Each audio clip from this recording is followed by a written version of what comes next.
Hey there, folks. Welcome to tonight's edition of the Whitfield Report. I am your host, Sam Whitfield, broadcasting live here from NGC Studios, and I am joined via Skype by Sean and Phil of Real News on Verse Media and that podcast network, even though it's only one podcast currently. So, and I'm dressed up a little bit tonight because I've been told that that's what professional podcasters do. And, Holy shit, you're dressed pimping today. Holy God. What's up with that shirt? My God. Well, I did it because, some streamers have told me that, I need to be more professional in my, stream. And also, I did it for Roger Stone, too. Because, shit.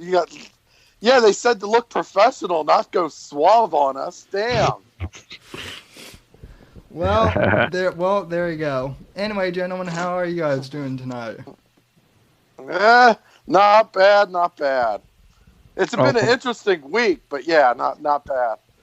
Yeah, so, first off, what do you guys make of this whole Trump, impeachment hearing and whatnot? Let's just jump it right into it. Well, I apologize. I sound sicker than Hillary Clinton tonight, but I'd say the only part that stood out to me was when I think it's Chris Stevens was his name, was questioning the Ukraine ambassador, and she basically said that she doesn't know of any evidence that Trump did anything wrong, that he committed any crimes. I mean, that's just like case closed right there.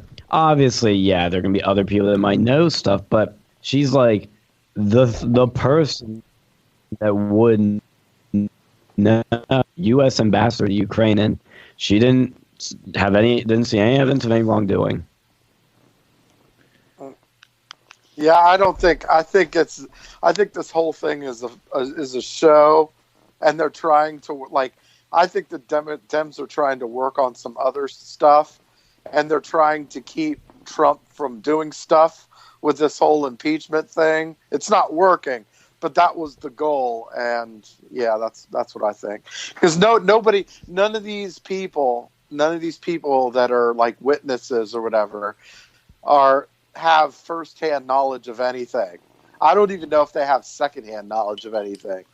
So it's like, what are we even doing here? But this is all an act. This is all a show, and yeah, that's what we're dealing with right now. Even the never Trump Republicans, who are usually, they go gaga for, anytime any, thing happens to Trump. Ben Shapiro, were saying that this whole thing is a farce, which I found to be interesting. At least they're being honest somewhat, so. Yeah, I agree. Yeah, honestly, if Ben Shapiro thinks Trump is doing nothing wrong, and that tells you how he's probably doing less than nothing wrong. Yeah, that's putting it, that's putting it lightly, and then also the Roger Stone, trial. I didn't read into that too much. I read some stuff today on it, but basically it seemed like his defense team, from what I'm reading, from what I'm kind of reading between the tea leaves, either the defense team did nothing, or the prosecution was just so, visceral. So. Well, I think the biggest factor is honestly the fact that this is in D.C. He's not going to have a fair trial in a part of the country that only 4 or 5% voted for Trump.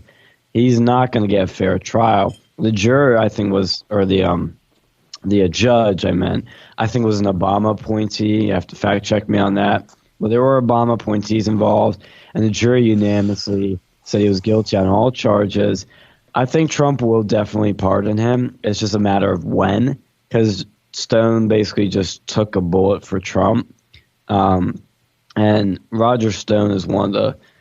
I was talking about this on our show today. Roger Stone is probably the one guy. If you're to pin it down to one guy that got Trump to run, that saw it in Trump before anybody else, it was Roger Stone, because he knew from the 80s. He was back in the 80s pushing for Trump to run, and Trump finally did. Yeah, that documentary on Netflix, Call Roger Stone. I don't know if it's on there. I don't know if it's on Netflix anymore, but when it was on there, I watched it, and it was, the documentary itself was slanted pretty far to the left, but it was pretty well done, and you did get the impression that whether you liked him or not, he definitely was a chief political strategist. So yeah, I watched that documentary too, and I have to say it was, even if it was like Roger even I think said that the guy doing it was left leaning, but it was still somewhat fair, and I think it was a good documentary that gives you a good rundown of who Roger Stone is and what he's done.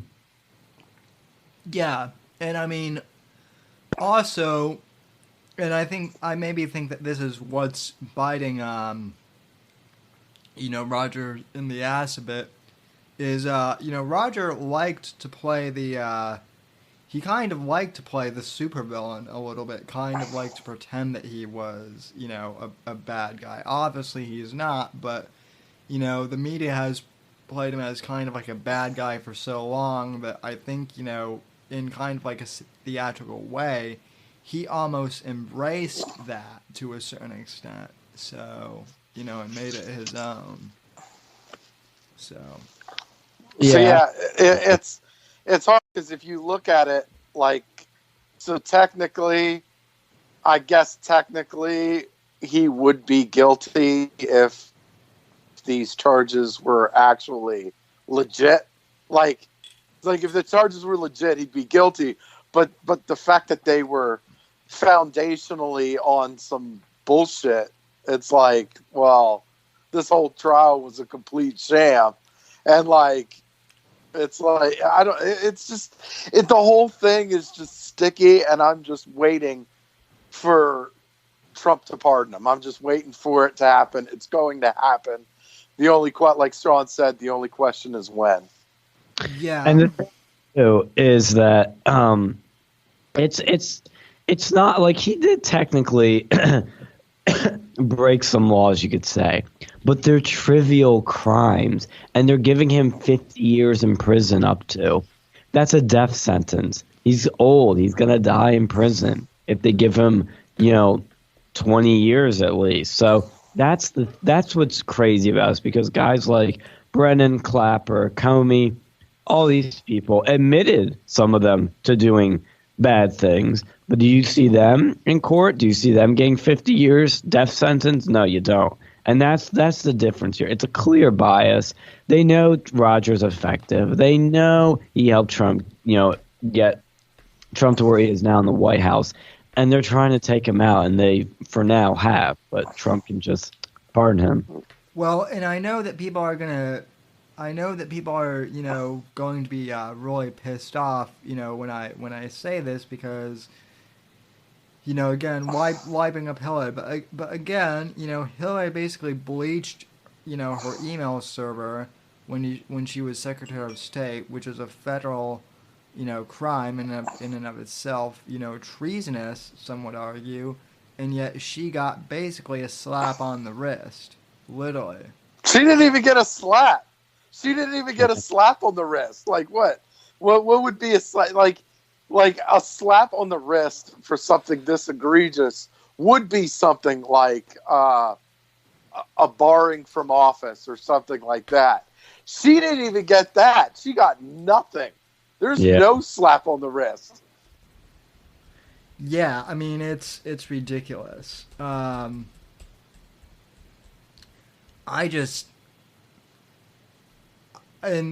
Conservative Hippie in the chat and a few other people are saying that Trump needs to pardon Roger Stone, and I mean that seems fairly obvious, but with the with the impeachment hearing, and this is the other thing. I'm not too into conspiracies, but it's very odd that this impeachment hearing begins right as the Stone trial is, Yeah. concurrent. Almost as if they're trying to kind of tie Trump's hands so he can't pardon. Or if he does, it'll look bad. Yeah. I don't think that's going to, I really don't think, I know I disagreed with a couple of people on this. I don't think that the timing of it really is going to matter because Donald Trump just pardoned a couple of military officers and restored there was a Navy SEAL that got in trouble for taking a picture with a dead ISIS soldier or something. He restored that guy's rank too.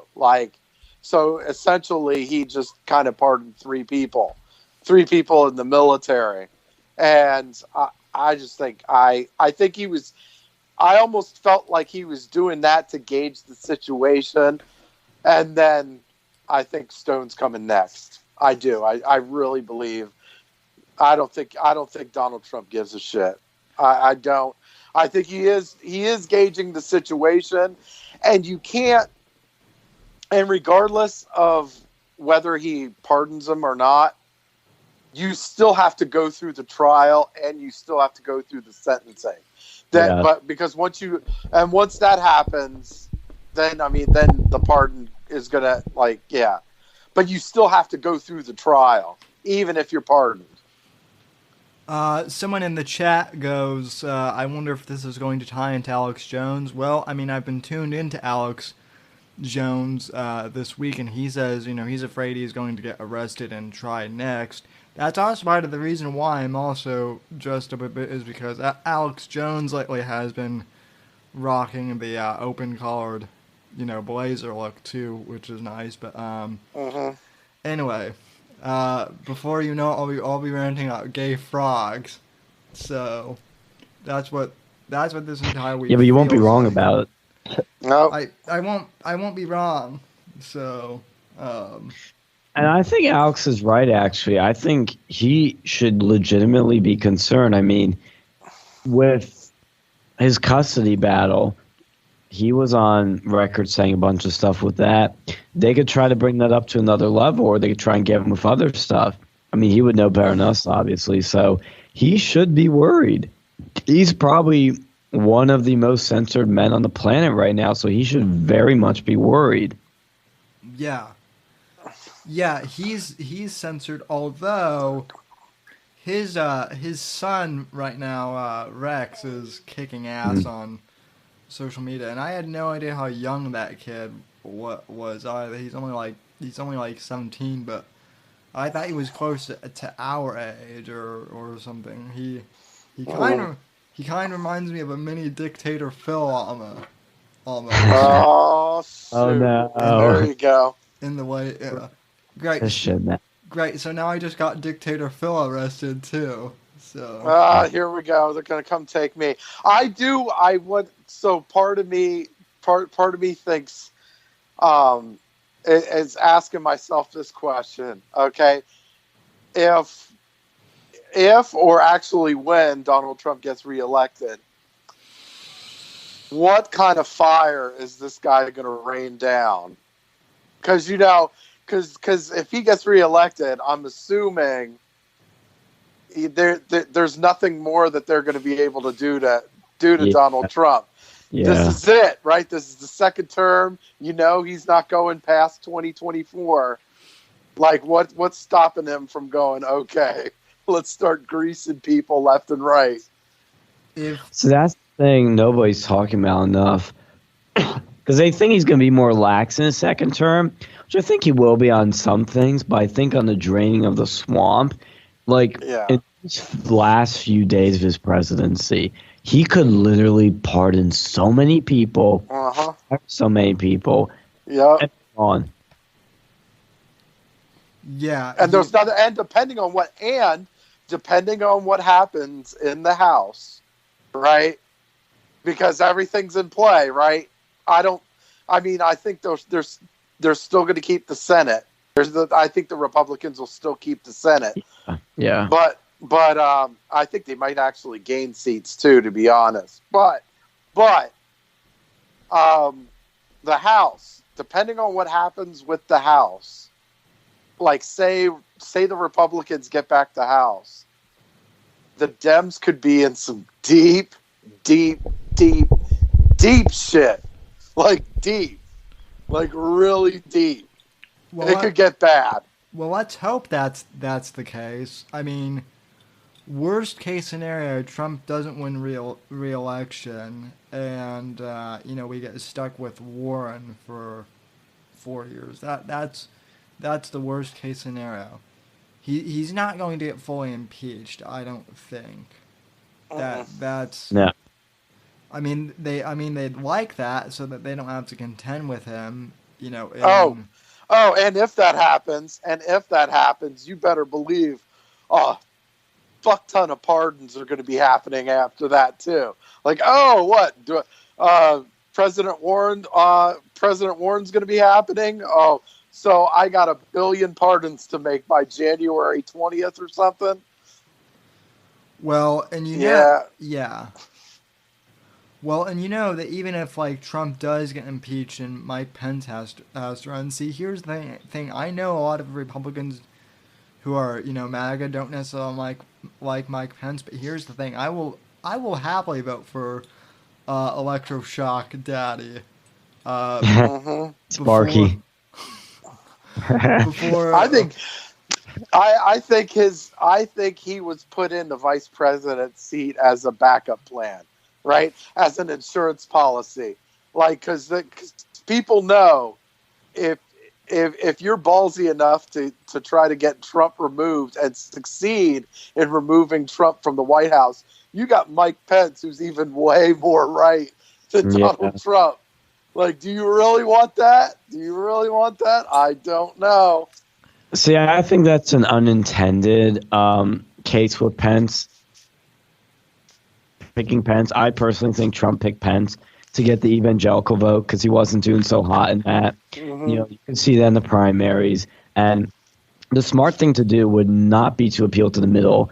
In his current state, there would be to pick up as many votes you can from the right and cap, because that's a lot evangelical vote, and that's what Pence did, and then go for the middle in the general. But I think Mike Pence, though, like Phil says, I don't particularly like Mike Pence, but if I would vote on any fucking day over any Democrat ever. I mean, that's where Republicans kind of annoy me, is when the chips are down, they'll be like, I'll vote Libertarian because so-and-so did this one thing I don't like. And I'm like, you're helping the Democrats. Look, they're all greasy, everyone's greasy, okay? Deal with it, all right? Everybody that's in D.C. is greasy, okay? Yeah. Get over it. You're voting, you're not really voting. Honestly, as far as president or Congress goes, you're not so much voting on the particular person. You're voting for the defense of what you believe in. Yeah. Pretty much. And it's more actually what we would want anyway. So it's do you want somebody that's going to bring us closer to our goals? Or are you going to vote for somebody that doesn't have a chance of winning and then elects a Democrat that pulls us further away from our goals? That's why Trump's election was so historic, was because he was an outsider. And plus, I mean, he encountered so much resistance, not just from the Dems, but from the Never Trump Republicans. Yeah, the cock. Yeah.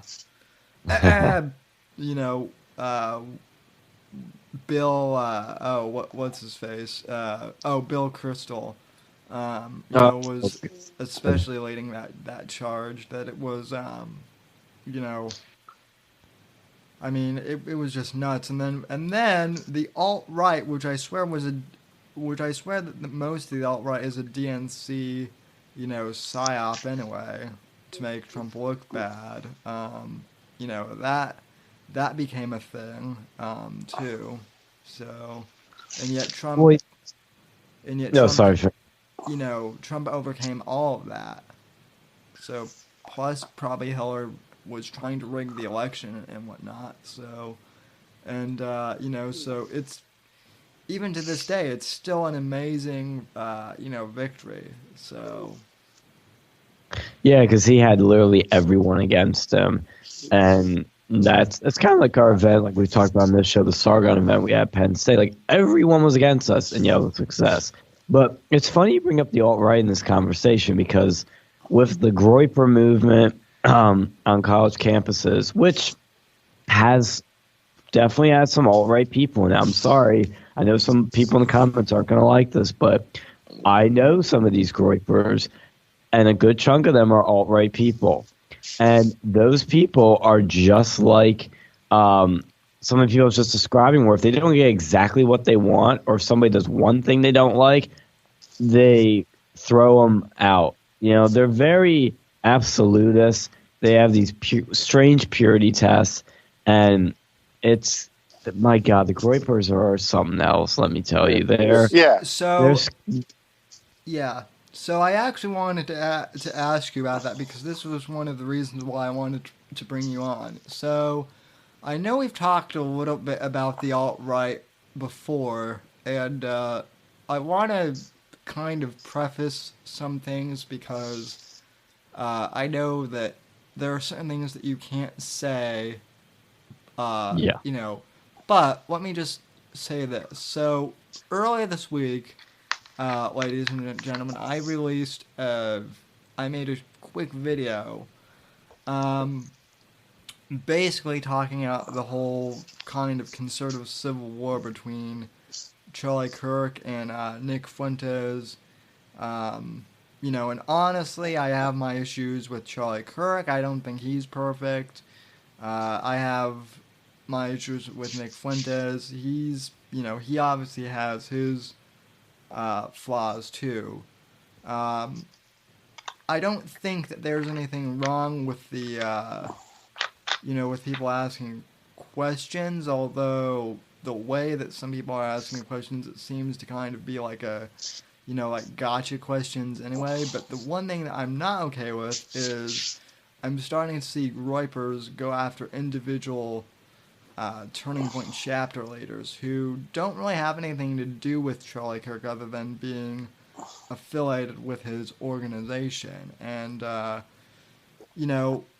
if you don't like Charlie Kirk and you disagree with what he's doing, I personally think that going after the Turning Point chapter leaders, it's like going after the McDonald's franchise owners because you're upset that the CEO, got caught with his pants down, even though the franchise owners have nothing to do with that whatsoever. Yeah.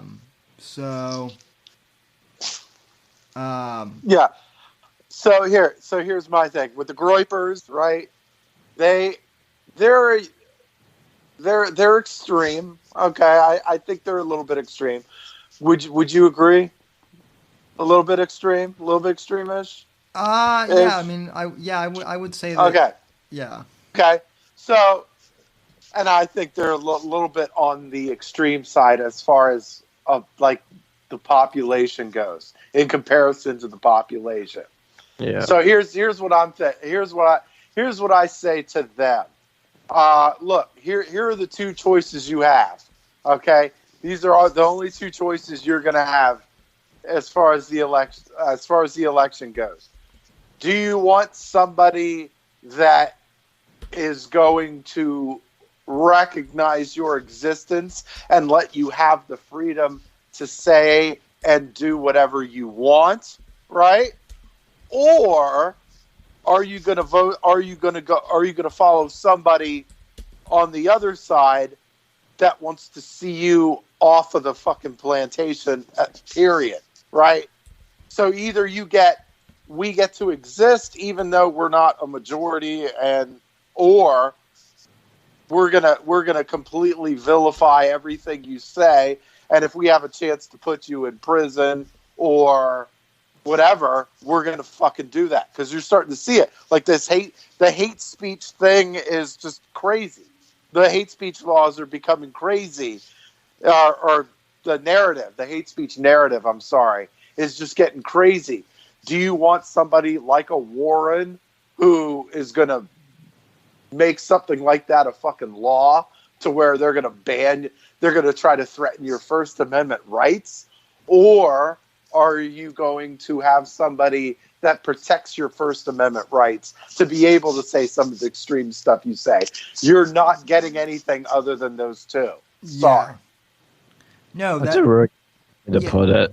Yeah, that is a good way to put it. So, and I'm not necessarily saying that the Groypers can't, speak up on, college campuses or question people. I don't think that's the issue. I think the issue here, at least kind of, well, I mean, I don't want to speak for you guys. I mean, you obviously, Sean, I know you've had some experiences with the Groypers a little bit, but to me, it seems like it's one thing to ask, like serious, legitimate questions. It's another thing to go up there and ask Charlie Kirk ridiculous questions like, so, do you think anal sex will help America? Or, whatever that stupid question was. And, or are you owned entirely by Jews? Or something like that. Yeah, that was crazy. That was totally crazy.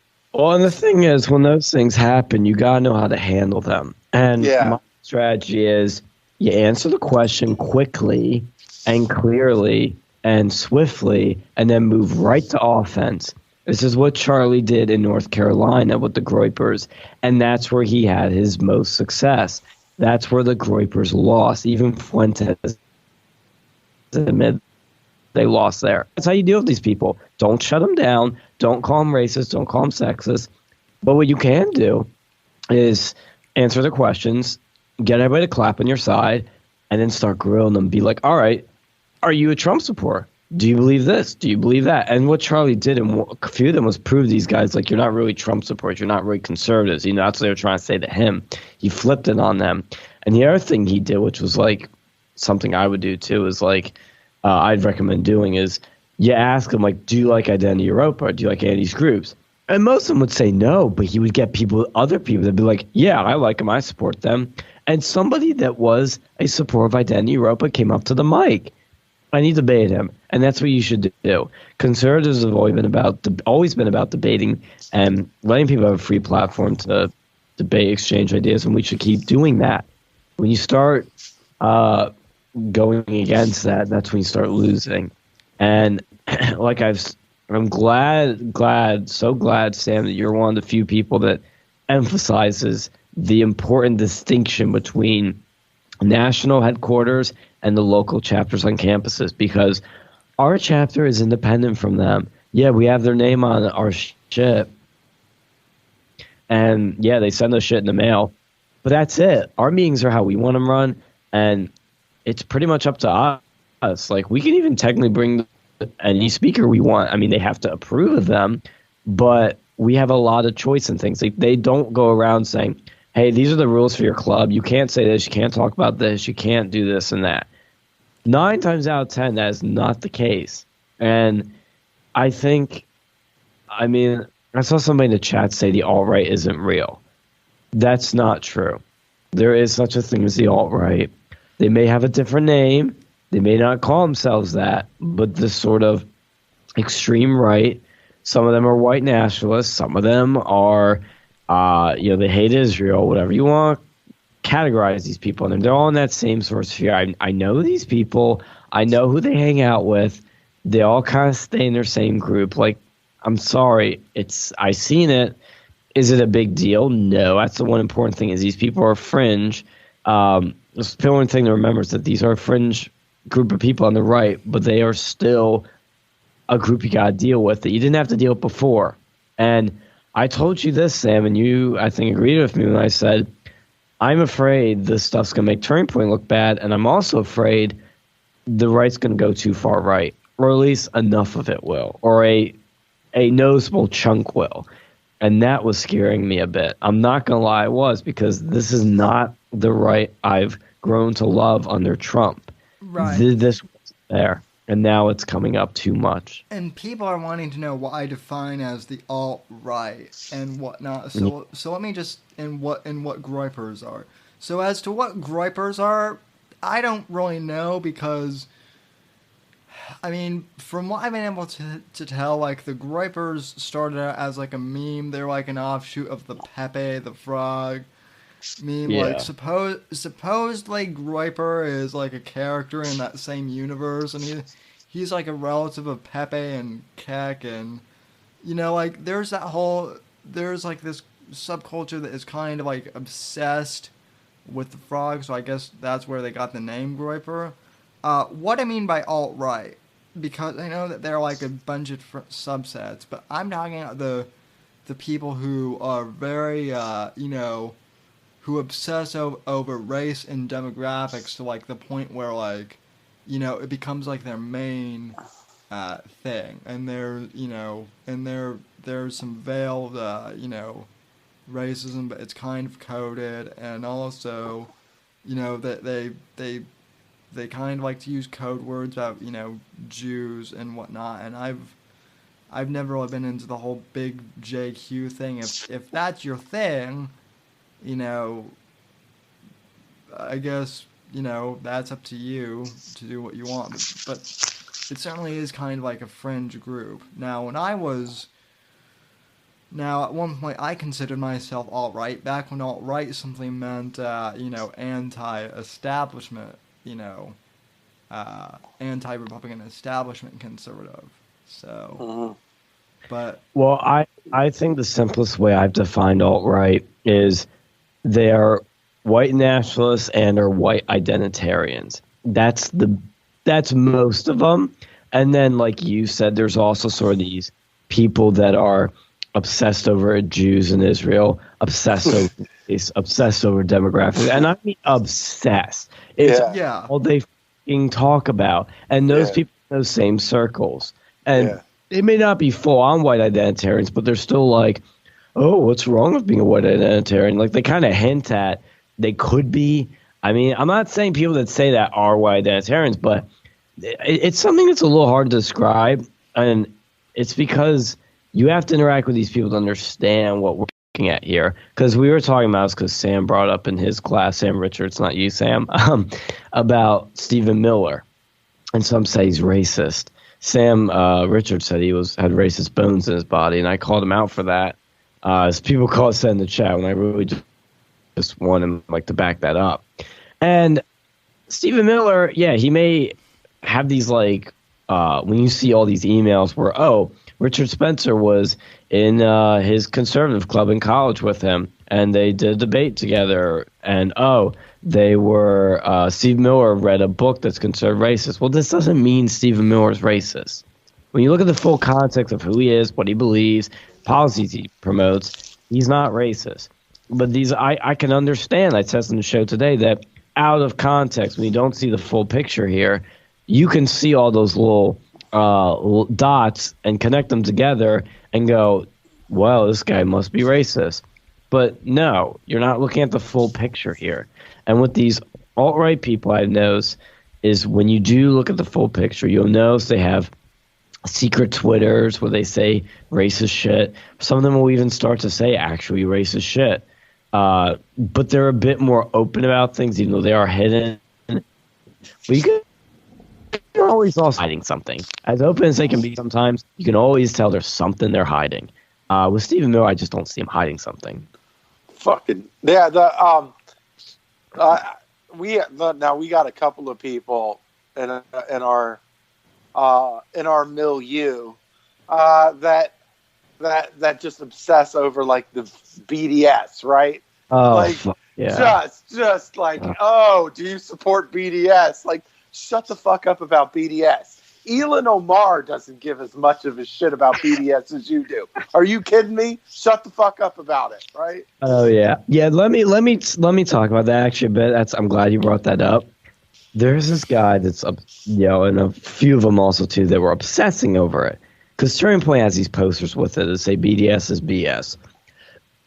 Wait, BDS has them BDSM? Are we getting kinky here, guys? Or oh yes. Oh, you read my mind, Sam. Too bad this is a remote broadcast. So the thing is, like, people in Turning Point made these posters said BDS is BS. And look, we put some of those buttons out. Nobody took them, but we never put the posters out. Because nobody took them. We had so many extras from so many years because nobody gave a shit about it, because nobody knows what it is. Nobody gives a shit. And so I was debating somebody about it, and I was like, well, I personally don't care much about the Israel-Palestine conflict. Like, it's not a big issue for me. There's much bigger issues like the economy, immigration, healthcare, you name it. And he's like, well, you should know about when you're with a Zionist organization. I'm like, look, I can disagree with Turning Point and shit all the time. Okay, I can agree with them on most stuff, and that's why I'm with them. And they kept joining me, and they're like, oh, just take a 5-second Google search for you to know what it is. Because I said I don't know a lot about BDS. I really don't want to have a stance on them because I don't know a lot about them. And I'm like, look, I can't come up with a stance on an issue after a 5-second Google search. Okay, that's how children operate. The adult thing, I'm not trying to sound condescending, but the adult thing is to research something over time, get an understanding, then come on, and have a stance on it. But I'm not going to jump and have a stance on something if I don't know something. I'm going to tell people I don't know a lot about weed. I don't care a lot about weed. I don't like it, and that's what I said about him with this. So I was like, I don't really like Israel. I don't really like BDS, but I'm not going to obsess over it every day. And if I, because they should say I'm dodging the question. They're framing me like I'm Charlie Kirk. I'm like, no, I'm not dodging the question. I genuinely don't know a lot about it, and I don't care.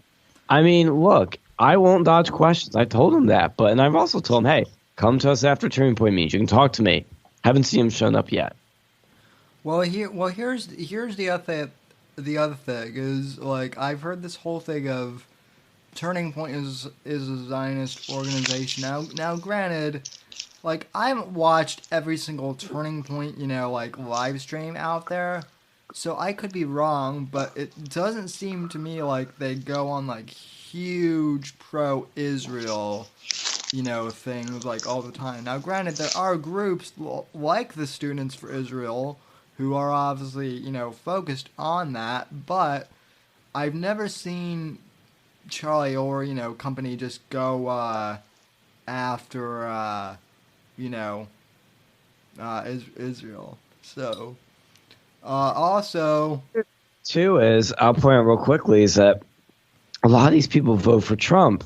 And I'm like, you vote for a Zionist from a Zionist party? How dare you?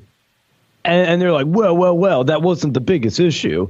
And I'm like, well, that's my point.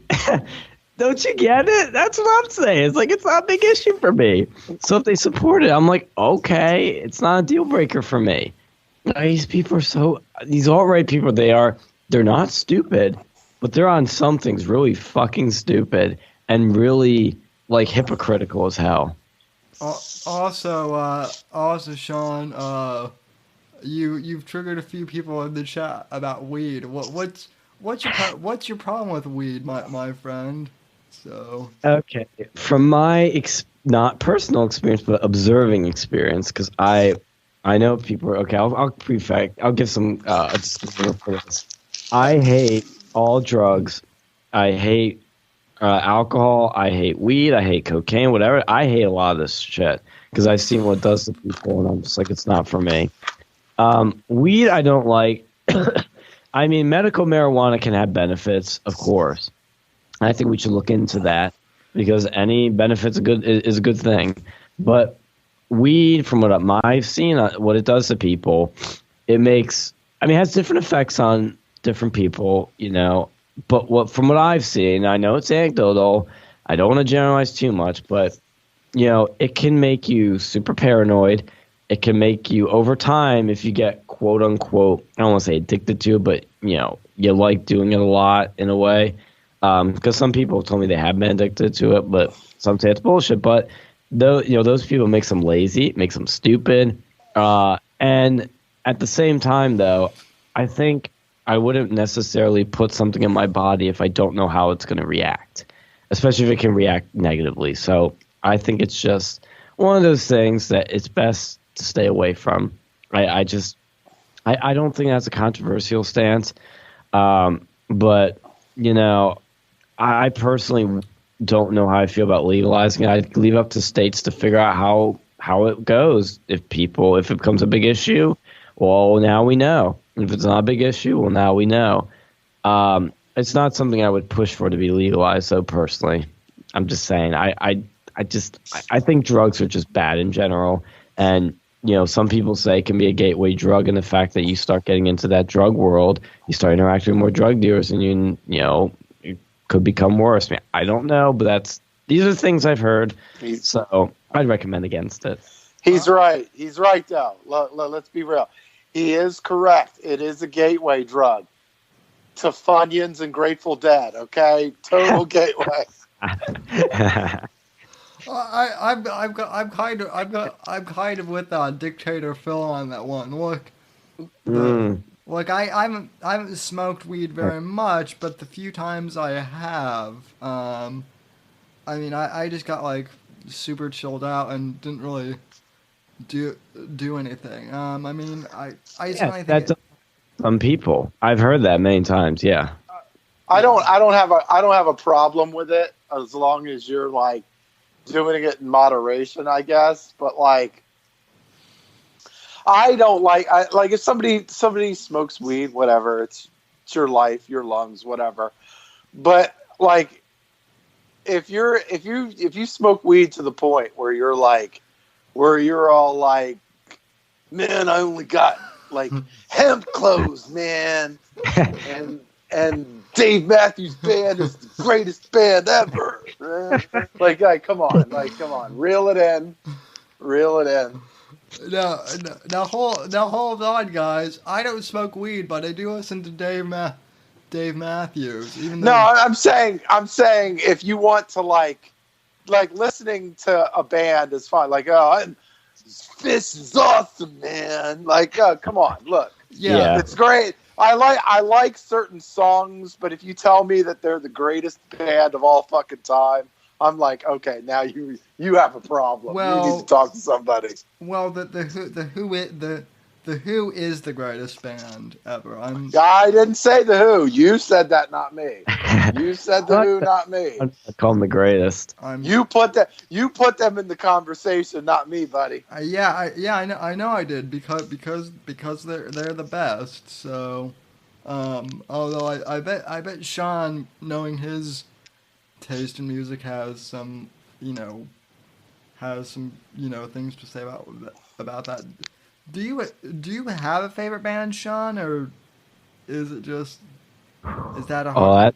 That's a good question. That is a hard question because I don't know if I'd have a favorite, but I could name like a top 5. To explain some context, I wasn't that into music until about high school, and the band that got me really into music, it was literally a gateway or a door, no pun intended, into music, was the Doors. They opened up a lot of me. They just sort of like, it was like another dimension of music for me. And because at that point I didn't really follow bands, I really didn't get into them or go through their whole catalog, and that's what got me into that. So for the longest time they were my favorite because they were a lot of what I listened to, but I still keep in my top 5. Absolutely. Somebody mentioned Depeche Mode. Yeah, Depeche Mode has some good songs. I have 2 of their albums.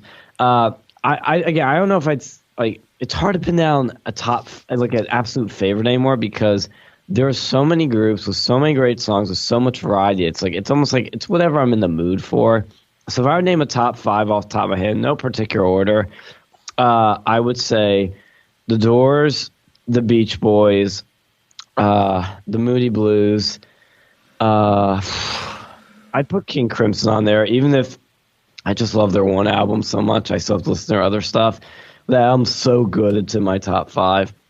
I guess. Indiscipline is a great album. If you get the chance to listen to that, that's my favorite King Crimson album. So, and by the way, I don't know who was in the chat last week, but someone in here last week dropped a pretty good King Crimson reference. So whoever that was, thanks for subscribing to the channel. So star. I'd also have my top five: Pink Floyd, uh, and I'm trying to think of anything else. Like, I guess I could round my top five off the top of my head. I should be able to, but I'm a little sick, so maybe I'm forgetting. That's why. But those are like, I might. I don't know if I'd throw in the Beatles, to be honest with you, because like I like a lot of the Beatles stuff, but I've never really loved the Beatles. I just kind of like a lot of their stuff, and some of their stuff is really great. But I'd also throw in. I mean, this is a modern art, so it's not really a band, but Rob Dugan makes a lot of amazing modern music. He's one of my top five artists, but top five bands. I might throw in then Alan Parsons' project. I mean, that's still kind of technically Pink Floyd because he was their producer and he was also producer on Abbey Road. Well, Yeah, I'd say the Beach Boys, Mr. Davis. you do have the Eye of Sirius as your podcast network logo. So. And I just actually got in the mail that album. I finally got it because for some reason I didn't have that album. I just got it, and it's oh, it sounds so nice. Wait, you got it in the mail? Meaning you ordered the CD or you ordered vinyl? Yeah, I ordered the CD. I'll probably start a vinyl collection, when I'm an adult. Oh, somebody knows Rob Dugan. You're my new favorite person. I'll subscribe to your channel. Yeah, I got the CD because that's just best for me right now. But vinyl, my dad's a lot. I think I don't know if I said before, my dad has, in still the cellophane, he still has Abbey Road, The Wall, a few Doors albums, a bunch of other albums. I think Wish You Were Here. A few Beatles albums too. Like, it's just, I'm like, oh, I want vinyl now so badly. Just after seeing that.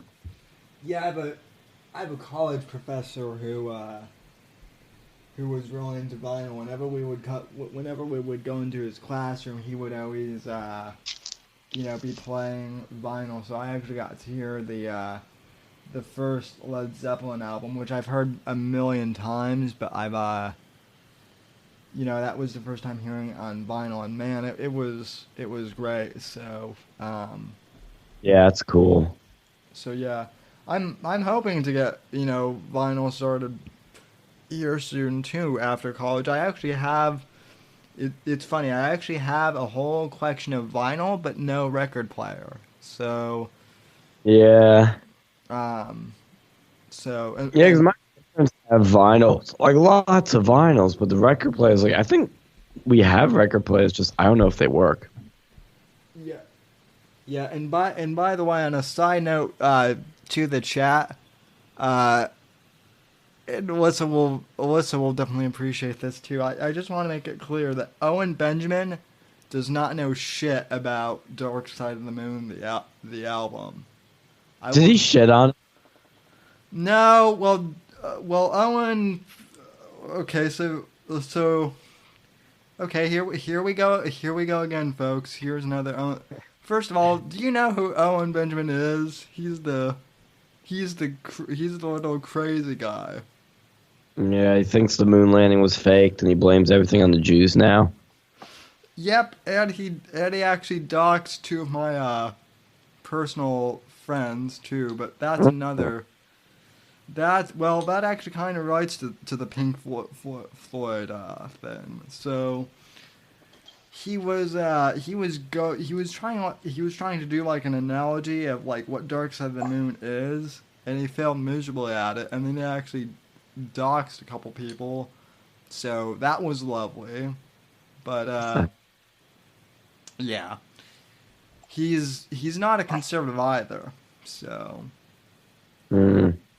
Dark Side Moon, by the way, is one of my top 5 albums of all time. I made a playlist recently, my top 5 favorite albums, and I have on there In the Court of Crimson King, Dark Side of the Moon, The Doors, Pet Sounds, and Furious Angels by Rob Dugan. Those are like my top 5. Yeah. Those are great albums. So, and then Pink Floyd actually they did a few movie soundtracks too, even before The Wall got made into a movie. So, I think. I think you Magma or whatever it's called is originally like a soundtrack of some kind. Oh, yeah, yeah, yeah. But um, yeah. Now in Oh, you having trouble finding a talking point? Okay, here I'll take over from here. yeah, And yeah. did anybody see the South Park episode for the last one where they made fun of transgender athletes in sports? Oh, I actually did want to bring that up at some point. Yeah. Yeah. So I didn't see the episode yet, but I saw the reaction to it from the left, and Yeah, it's hilarious. it's So. hilarious. First off, the episode is absolutely hilarious. It's like South Park kind of lagged off a little bit, but I think this was the episode that totally made up for all of it. Like it was so great, and I've always felt like South Park is one of the most ideologically intelligent cartoons Oh, it is. Well, ever. and by the way, folks, this show is not sponsored by Sam Adams. I legally have to put that in there that the show is not sponsored. Uh, I probably should have also said that the show is not sponsored by Stella Artois, but I'm drinking in it anyway. But yeah, South Park is just brilliant. So yeah, the whole thing. It was like the it began as like the PC babies, right?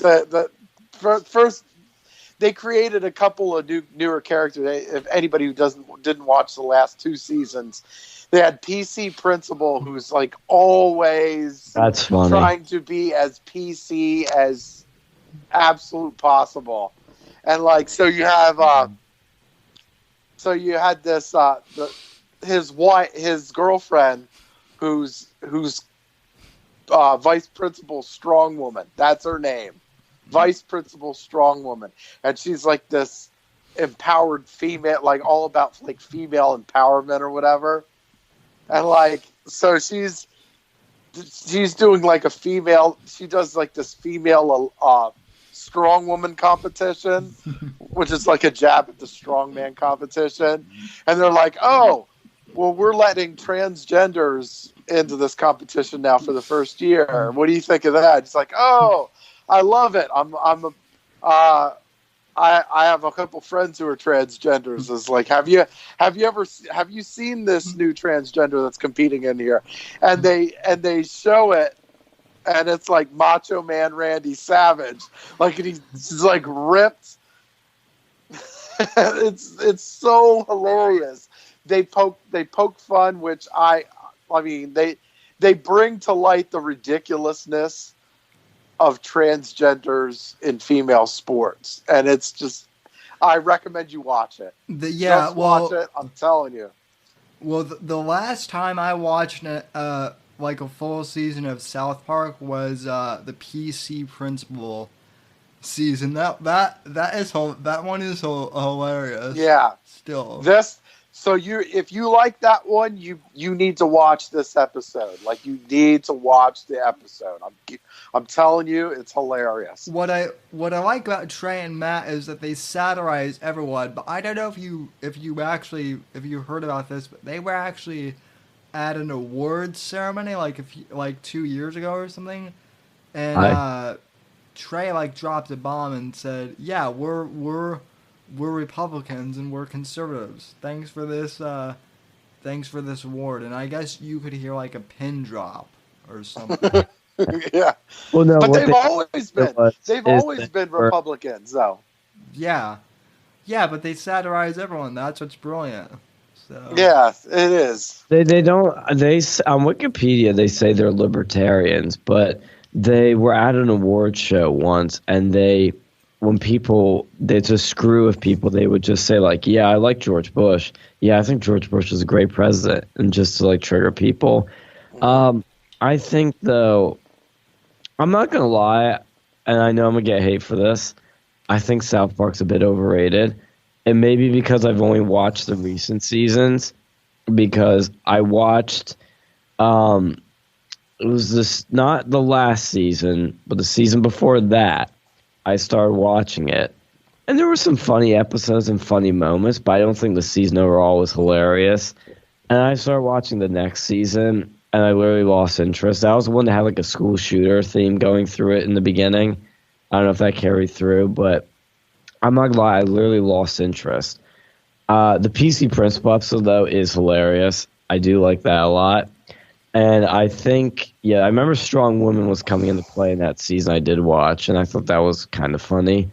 But it does sound like this season they're going a little more edgier, I guess you could say. Like, they did the show of China that got them in trouble. Oh, and yeah, then, that one. Yeah, which I should watch that, and it sounds like this one's getting them into some trouble. But the thing that actually got me into the show is when I saw this like clip that was like where they were mocking 23andMe, and they were like, "I'm 1% black, I'm 1% privileged." So they were doing stuff like that.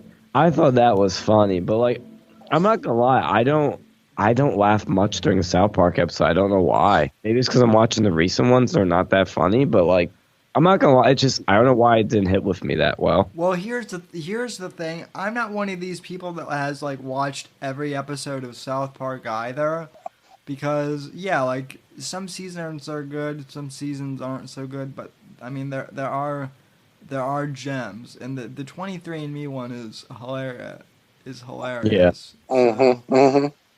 Also the one with the Catholic priests that they did like a year or so ago. That was hilarious too. That's the thing.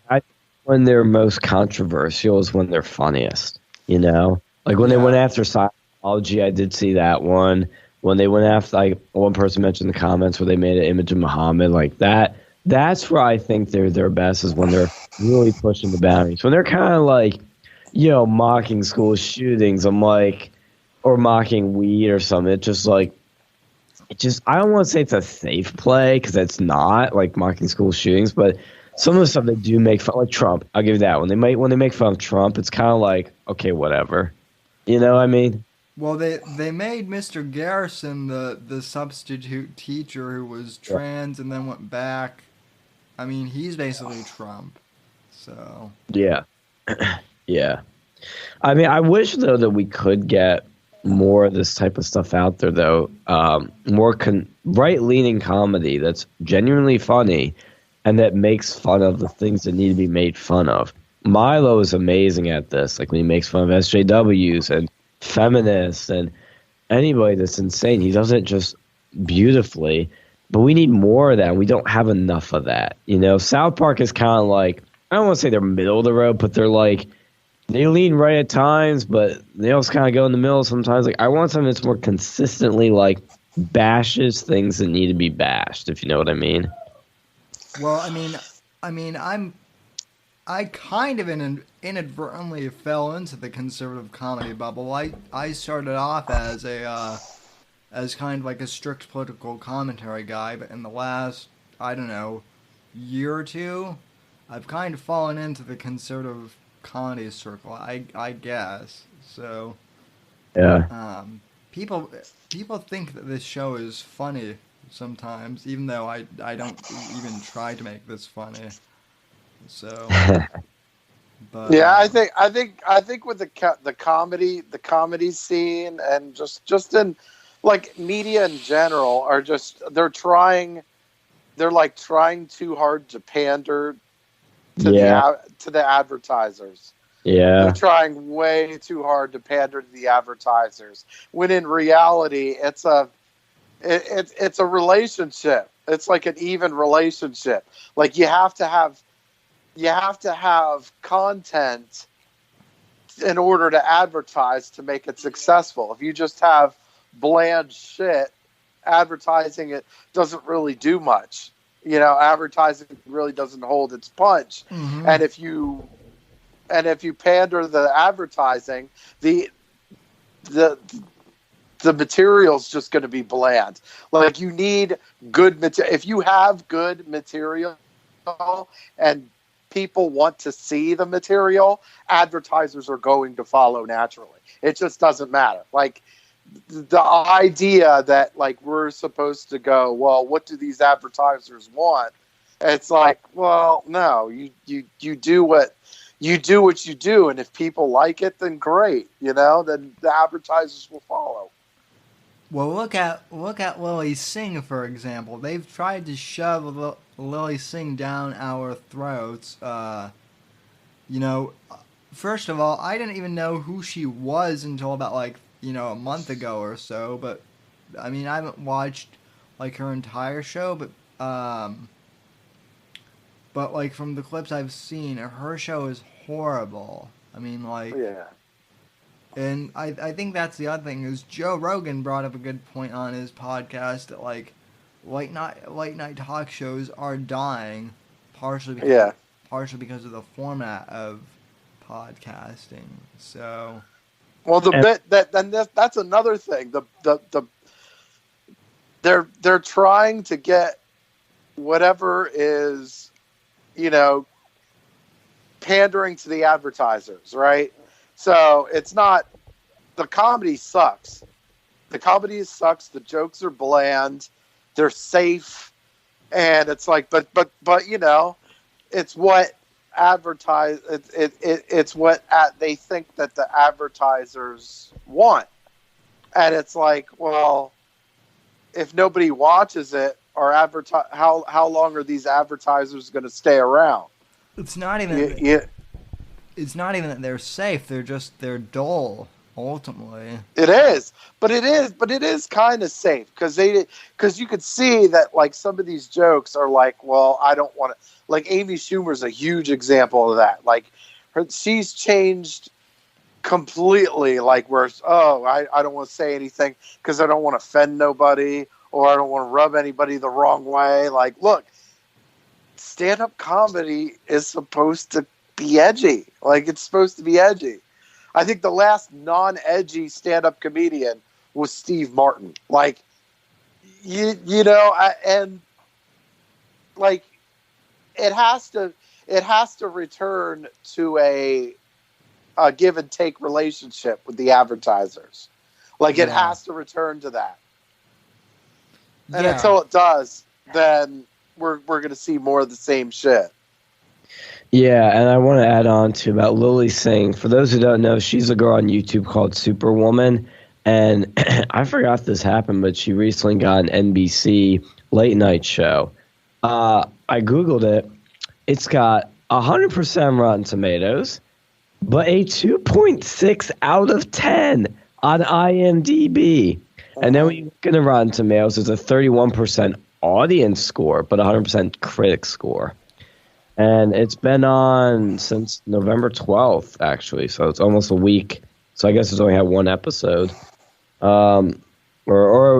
Excuse me, if it's daily, I guess there's a few episodes then also. But, she's good looking and she's camera, ideal for camera. But other than that, I don't like her content at all. Who Lily Singh? Yeah. I don't think she's that great looking, but that's just. Well, she's good enough, Yeah, she's semi-fuckable. That's basically what I've gathered. She's no Kimberly Guilfoyle, so. Dude, I don't know. Kimberly Guilfoyle, too much makeup for my taste. Yeah, I agree. So, what's up with Don Jr. these days? What do you make of that whole thing with his book and whatnot? I mean, I like the guy, but I don't know. I will say that he, I think, got stuck in the middle of a crossfire between the Groypers and Charlie, and it's not his fault. And if you noticed, after his event, where Charlie got booed, and so in effect he got indirectly booed too, you could say, by just being on the stage with Charlie. The next time when Laura Trump was on tour with Charlie, when the Q&A started, she went off the stage. So I think that was I bet that was a move to make the Q&A happen, but not have one of the Trumps get booed. And I don't blame him for doing that. I wish his book had a better title and a better subtitle, like Triggered. I mean, that's kind of, I don't want to say cringy, but it's kind of like bland. Like, I expect better from Don Jr. And I don't even know if he thought, That like what the process was with that or whose thoughts were where and what, but I wish it had a better book title, to be honest with you. But it's number one, so what am I saying? Well, honestly, and I know this phrase gets overused now too, but that seems like a boomer conservative, title. All of the boomer conservatives are like, we're gonna go trigger some libtards, and they're gonna get like super triggered, and it's like, okay, boomer. So Yeah. Well, and I use the word triggered all the time, but it's like, for some reason, it's like in the context we'll use it in, it's more natural, it's less forced, you know. And Junior's a great guy. Like, he's cool, he's smart. have you met him? I have actually, yeah. When he came Really? here, yeah, I shook his hand. I also met Eric Trump in 2016, but I didn't get a lot of time with Junior. But I just think I think he's a cool guy. But I think the one thing that's hurting him, and I saw this at our event too here with Campus Clash, what they did with the Q&A here, which everyone hated, was they said you can send questions in on Twitter and we'll pick them. And they also had some softball questions that were being fed to volunteers to do at the event. And the thing is, the problem is when you do that, because this was because of, I think Don Jr.'s people or people above him had it this way. That's what I was told. I could be wrong. That's just what I was told. The problem with doing that is you don't get them prepared for opposition. You know, you have to let him take the heat. You have to let him learn and know how to do it. I know he can do it. He's an adult. He can do it. He's a smart guy. But they're like softening him. They're like keeping him safe. And if you don't believe me, look at that View interview he did. When he was on The View, he didn't do so hot. I love Trump, and I love Trump Jr., but he didn't do so hot. He had some good moments, like when he called out, I forget her name for the black stuff. Oh, Joy Behar. Joy Behar. And it was just unfortunate that, you know, he could have done so much better there. He looked a little too on defense and a little weak, a little taken off guard. He didn't look strong and confident like he should and like his dad does. If he was experienced with dealing with opposition and dealing with the media, he wouldn't have an issue with that. And somebody in the comments said Eric is a douche. No, Eric is one of the nicest, most down-to-earth guys you'll ever meet. He was great. Absolutely amazing. Yeah, I mean, I haven't met any of the Trumps. So I mean, I'll take your word for that. But Yeah. I mean, I will tell you that when I've been to New York 6 times over the course of my life, and the last time I went was in the spring of 2016. So Trump had just been declared the party nominee, and so I went into Trump Tower because I figured, hey, this will be the last time I'll get to visit Trump Tower before it gets locked down if Trump, wins the election. And sure enough, I was right about that. I got to meet. So this is. I think this is impressive. I actually got to meet Trump's elevator man, the guy who literally pushes the elevator buttons for Trump and his family or his staff. Oh, wow. Cuban, and he's from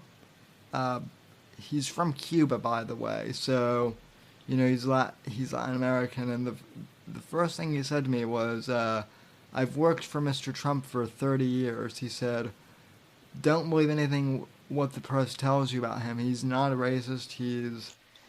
He's a very nice gentleman, and he knows everybody by their first name here. At least those of us who are long time employees. So that just at that point I knew for sure that I was going to vote for Trump, and I also knew he was going to be president at that point. Yeah. You know, anyone who anyone at that level as a corporate executive who knows, even like their lower level employees by their first name is a winner for sure. So Yeah, and that's what I've heard too. People that have worked with Trump, that have met him on personal level, they all love him. Even some of these lefties will have trouble sort of saying bad things about him because they know that he's not a bad person. He's a good guy.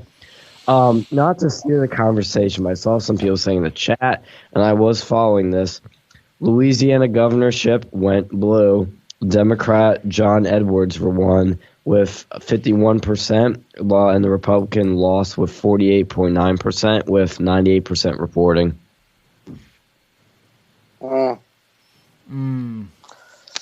Not good. Yeah. I lost. Yeah. Insert alt-right saying it's the demographics, which I'm not saying it isn't, but I know it's what they're going to jump on. Yeah, I mean, kind of going back to that because we kind of got sidetracked.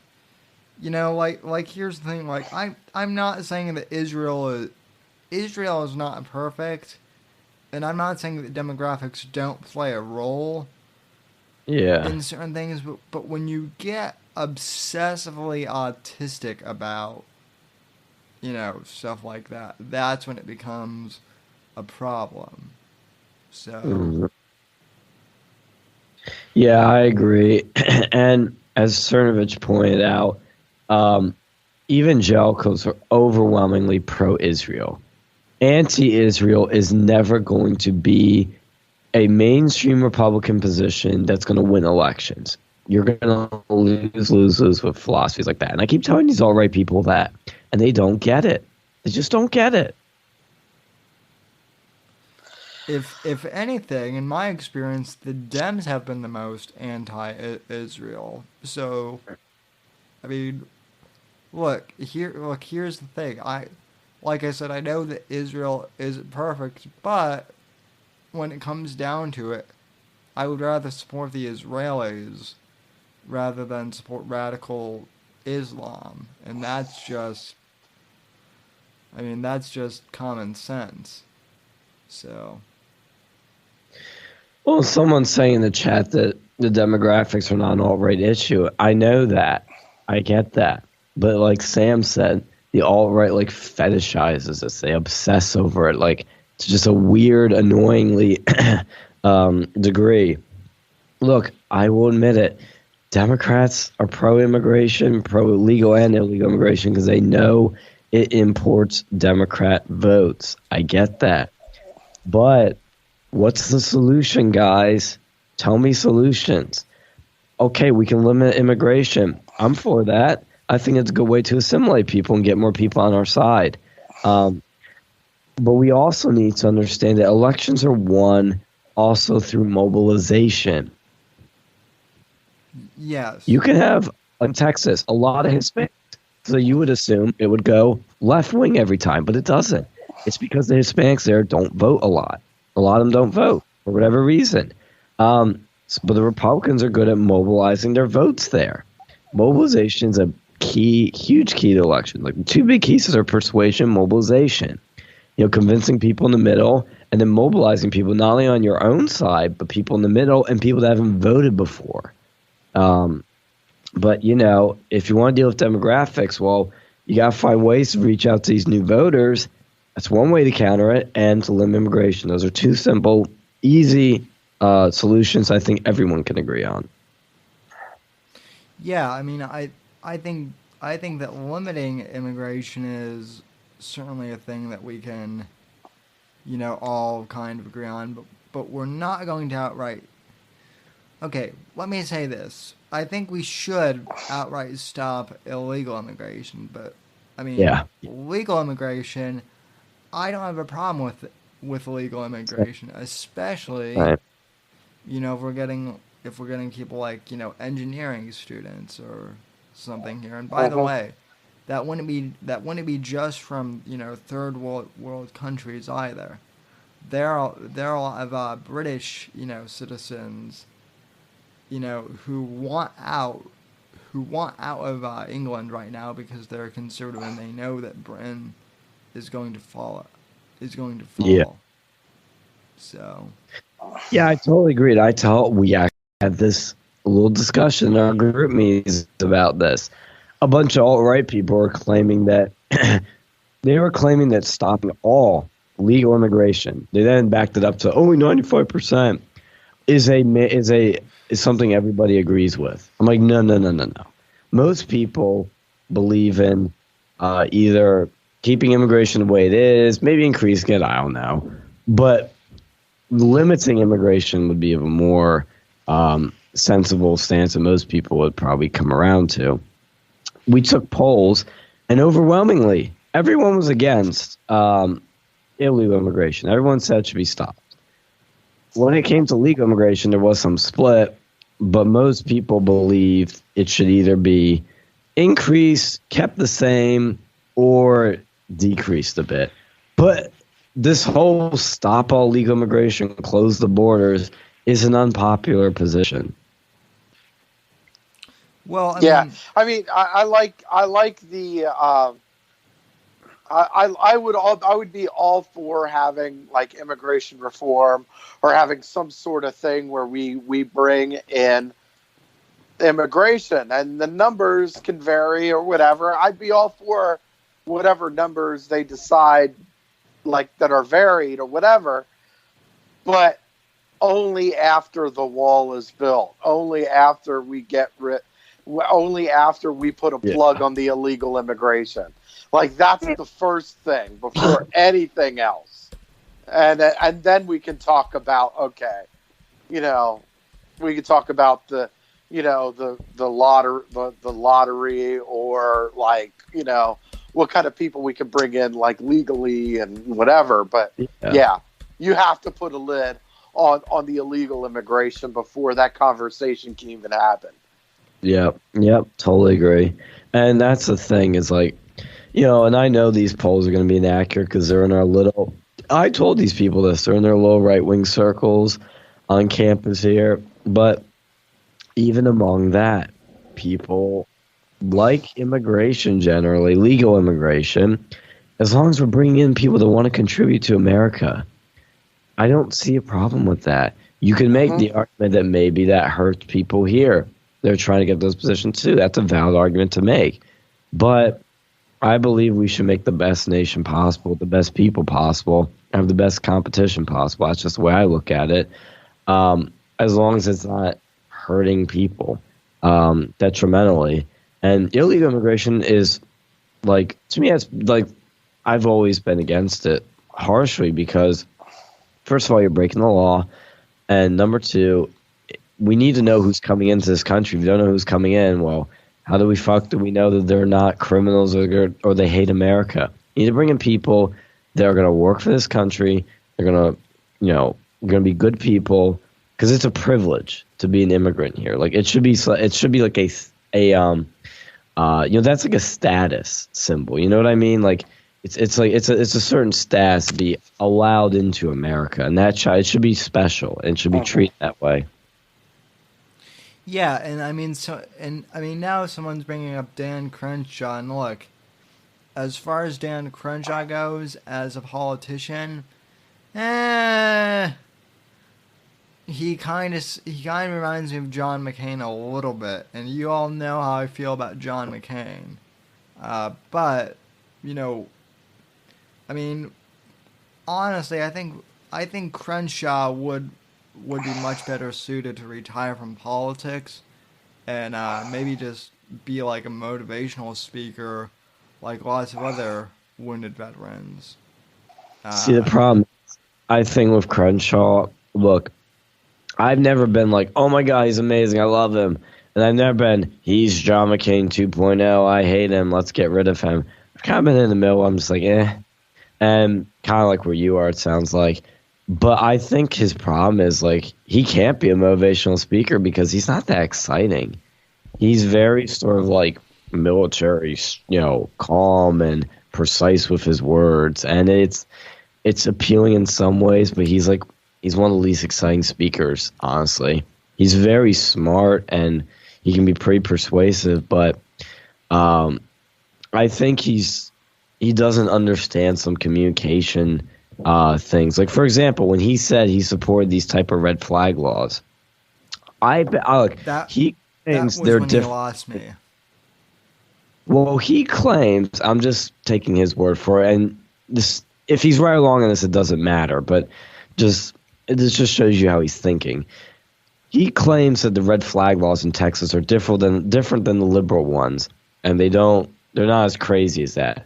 That's fine, Dan. If they are, that's great. But don't call them red flag laws, because communication-wise, that's how people are going to interpret them as liberal red flag laws. They're not going to interpret them in the way that your red flag laws are. You should call them something else. Like, this is why I notice with the right is they sometimes don't understand language. They don't understand communication, which Trump does. He gets it so well. It's because that's what he specializes in. He's marketing. He's in television. And Crenshaw just doesn't get that. And he also is always about, well, it's nuance. This is nuance. This is complicated. I'm like, yes, that's true. But in politics, you got to people gravitate towards simplicity. They gravitate towards somebody that knows what they're doing, that picks a side, that picks an option, is going for it. And when you're standing there going like, oh, it's all nuance, like, you're gonna get people that hate you on both sides for that, unfortunately. Yeah, the whole nuance thing, that was the excuse during 2012 with Romney. Romney was so focused on nuance because Obama was so effective at using nuance to his advantage, and believe me, I'm no Obama fan. But, that was Obama's strong suit. So Romney, I feel like his greatest flaw was he tried to copy, Obama far too much, and that's why he lost. And he also tried to be too nice. So. Yeah. Yeah, Romney was so soft, so nice. I mean, I was young at the time when that was happening, and I noticed too, I'm like, why isn't he attacking Obama in Benghazi? Why isn't he attacking Obama on this, on that? Whereas Trump was the total opposite. He just came out punching away. And that's what you have to do. Like, these people aren't your friends. Don't try to be friends with them. Just go after them, with both fists and, knock it out of the park. It's not hard, guys. Yeah. Oh, and by the way, Neri, yeah, I think Sean is a little bit under the weather. Well, Sean and Phil both are. So. Yeah. Sorry.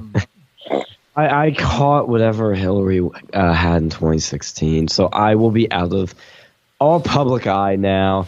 I will have to just, get chucked into a van. So you're telling me that you have some terminal illness that no one knows about, and you might die. So. Yeah, I'm getting old and decrepit. It's just pneumonia, though. Remember that. It's a little hot out. So it's pneumonia. Pneumonia. Yeah, that was the worst. That was the worst excuse, because pneumonia is not just a just thing either. It's like you have pneumonia, you better go to the fucking hospital for that shit. Yeah. So. Yeah, I mean, all serious, guys. I just have like an ear infection or sinus infection, but I'm making it through it. Well, what's the temperature in Pennsylvania? It's got to be cold. Oh, it's freezing. It's 27 degrees outside. When my girlfriend and I went to Subway to get something to eat before the shows, we were both starving. It was so cold walking these, few feet to that and to get some hot chocolate. It is cold here. It's going to go down to 22 tonight. And it's going to stay in the 40s for the rest of the week.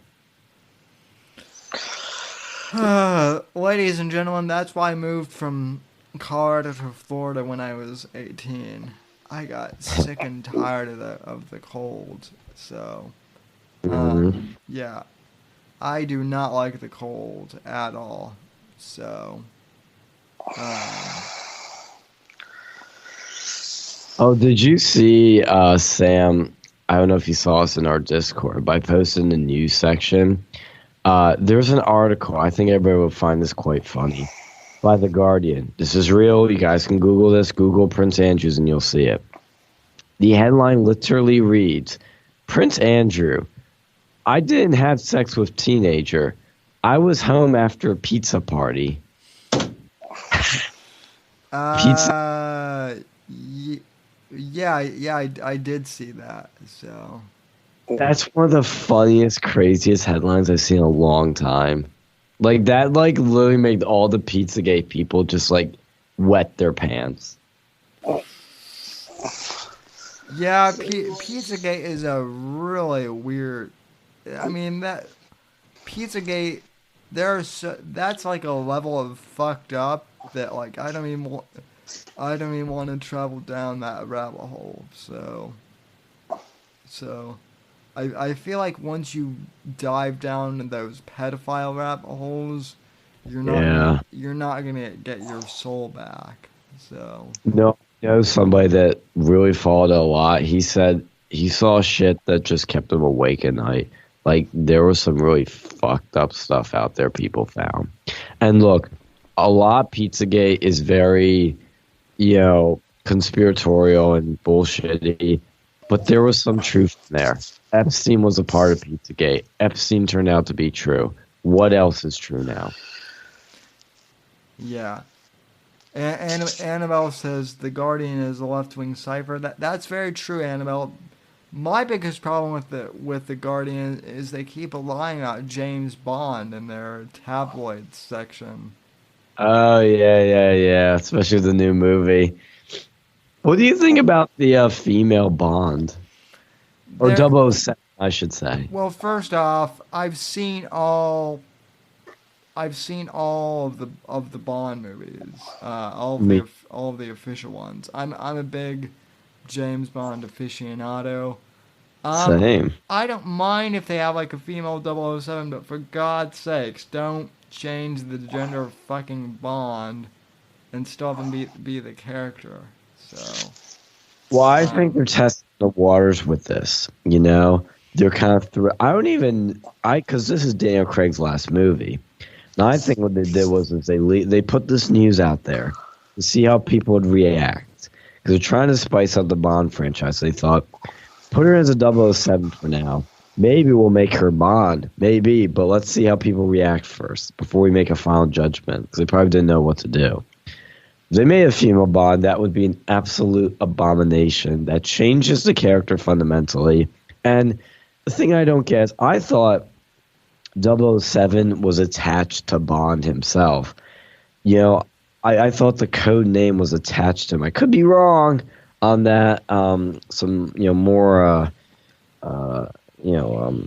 deeper Bond fans might have a better they might know that canon better. But I always thought it was attached to the agent. So I thought it was too. So, which is why I think it's like an indirect way of making Bond Bond a female, or at least kind of giving I don't want to say the middle finger to Bond, as a man, but it's kind of like it's kind of like that. And I it's stupid. I'm sorry, like. It's just stupid because you're changing something that doesn't need to be changed. Like, you could have a kick-ass female sidekick or even villain. Like, they've done this before many times, and there's nothing wrong with that. Just don't change the character. Well, my argument is all of the Bond girls are strong feminists, but because they still appeal to men, that's bad, and we can't have that according to fucking woke culture. Yeah. So, this woke culture has waged the war on masculinity. Like, it's true. They hate it. Why do you think they love BTS? Why do you think they love these female empowerment movies? We're going to replace the men in this classic movie with an all-new female cast. they want to, like, I've seen these people. It's literally a fuck men ideology, and it's like, I don't do that. I don't do that to men or women. Why are they doing that? No, here's the thing.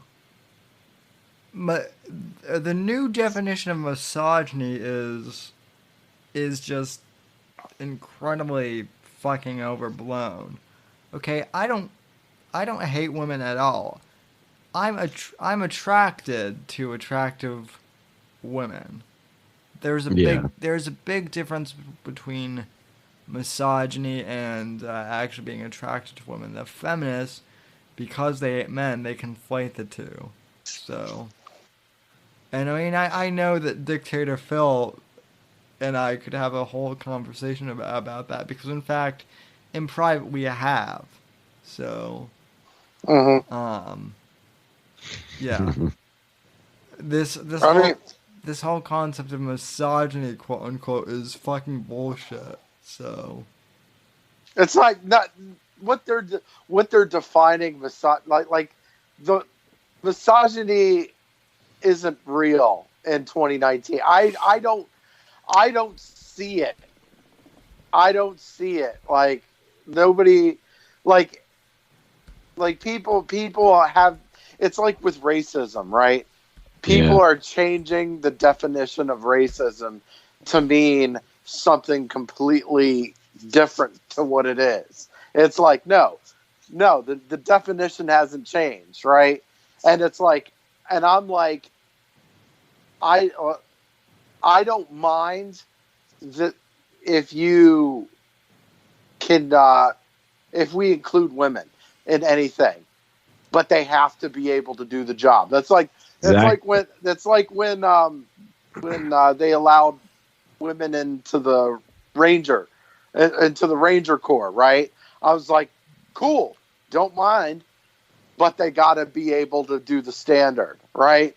And it's like, you can't lower the standard. You can't you can't make it easy on one person versus the other. If they don't meet the standard, they can't be a Ranger.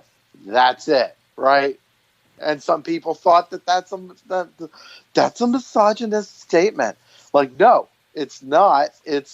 There is a universal acceptance that the physical standards are a must to be a Ranger in the United States military. And if you don't meet it, then tough, right? And the opposite is technically misogynistic, because if you have to lower the standards for women, you're basically saying, oh, the girls aren't good enough, so we gotta lower it for them. That's the meaning, isn't it? Yeah. Yeah, technically by their own definition, it is. So, exactly. I'm also seeing, people say Robobond. Well, I mean, technically, since I'm in a wheelchair, that could be me. I mean, I could be Robobond easily. Yes. I would rather have that before before female Bond, if they were going to change it.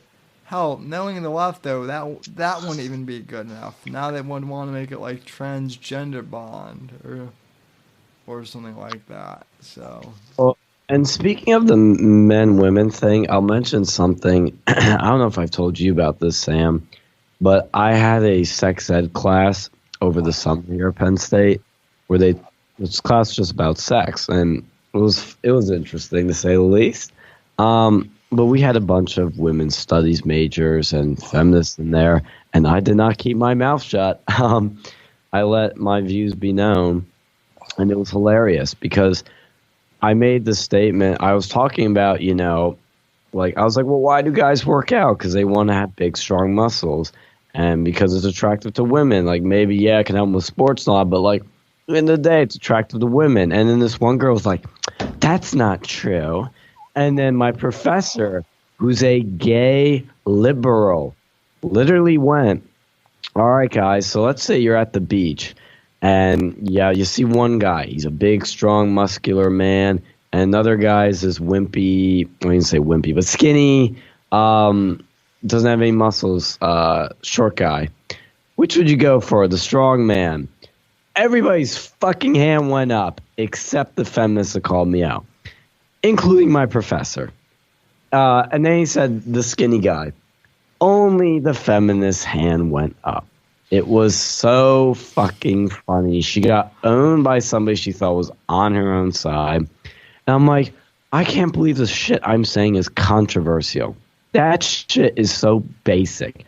Women like tall, strong men because we've been evolutionary programmed to think that that's healthy, that's protective, and that will yield a good offspring. And it's probably fucking true. That doesn't mean you should hate men that are skinny.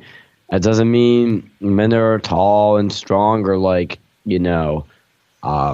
superior, I guess you could say. But they are the alpha male. They are looked up upon as like the ideal man. That's what James Bond always was the ideal man. He's strong. He respects women. He protects women. Shit like that. Even though some of the 60s Bonds, there's some scenes I'm just like, damn, that wouldn't fly today. Like in Goldfinger, he's like talking to this one guy in the beginning by the pool, and this woman comes up to him and he goes, I forget what he says, but he's like, it's time for the men to talk, and then you hear a slap, and he like slaps the girl's ass. I was like, damn, that would not fly today. There's like this little thing like that. Yeah. But like, that wouldn't apply today. And then my reaction was, the glory days. So, I'd laugh harder, but I'm so sick.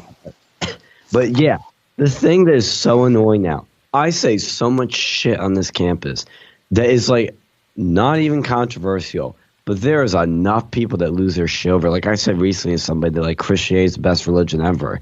And they said, well, that's like saying white people are better than all kinds of other people. I'm like, what? No way. Well, how do you make that connection? That's like, that is so off the wall. Well, I told you guys my story about how me literally stating fact that Gavin and Guinness co-founded Vice. About how that triggered people. I'm like, people were like, well, he's a racist though.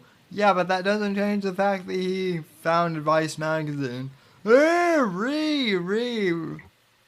it's like, I'm literally stating fact that you can look up. Look, you might or might not like Gavin. I don't care, but the fact is, he founded Vice magazine. That's indisputable. So. Yeah, and there was actually, it's funny you mentioned that because I just remembered somebody I was talking to in college, Republicans, was taking an English class where they talked about the Proud Boys and Gavin McGinnis for an entire fucking week. I'm like, I want to take that class, but she thought he was like alt-right, and I was like, no. Let me give you the truth about Gavin.